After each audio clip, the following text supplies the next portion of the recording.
Assalamualaikum warahmatullahi wabarakatuh. Nama saya Sabila Rahmawati, NPM 113021062. Di video kali ini saya akan membacakan undang-undang tentang gerakan pramuka dari pasal 32 hingga pasal 39. Bagian keempat yaitu organisasi pendukung.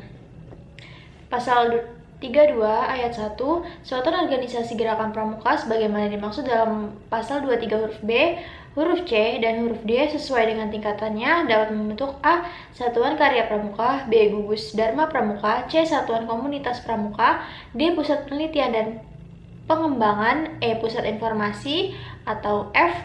Badan Usaha. Pasal 32 ayat 2, ketentuan mengenai organisasi pendukung gerakan pramuka sebagaimana dimaksud pada ayat 1 ditetapkan dalam anggaran dasar dan anggaran rumah tangga.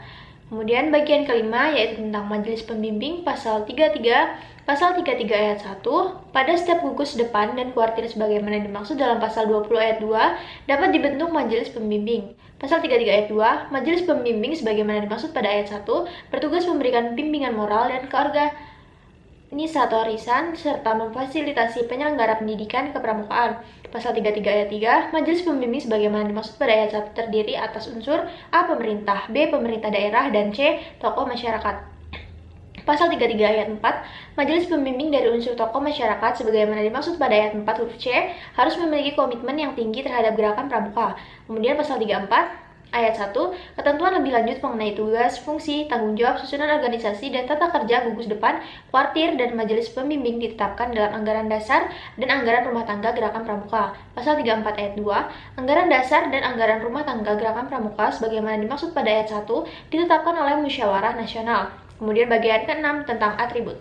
Pasal 35 ayat 1, gerakan pramuka sebagaimana dimaksud dalam pasal 20 ayat 2 memiliki atribut berupa A. Lambang, B. Bendera, C. Panji, D. Himne, dan E. Pakaian seragam. Kemudian pasal 35 ayat 2, atribut gerakan pramuka sebagaimana dimaksud pada ayat 1 didaftarkan hak ciptanya. Kemudian bab 5 mengenai tugas dan juga wewenang.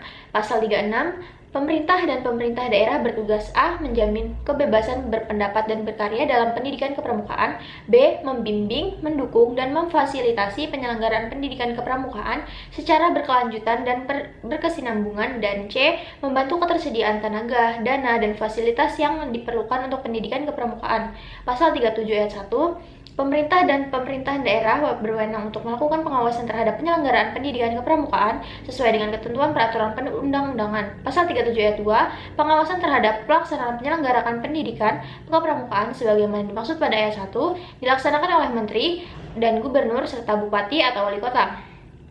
Kemudian pasal 6 mengenai hak dan kewajiban. Pasal 39 berbunyi, setiap peserta didik berhak A. mengikuti pendidikan kepramukaan, B. menggunakan atribut pramuka, C. mendapatkan sertifikat atau tanda kecakapan kepramukaan, dan D. mendapatkan perlindungan selama mengikuti kegiatan kepramukaan.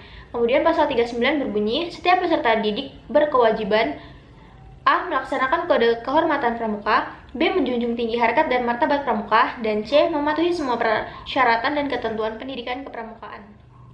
Sekian yang dapat saya sampaikan mengenai pasal 32 hingga pasal 39 mengenai gerakan pramuka. Terima kasih. Wassalamualaikum warahmatullahi wabarakatuh.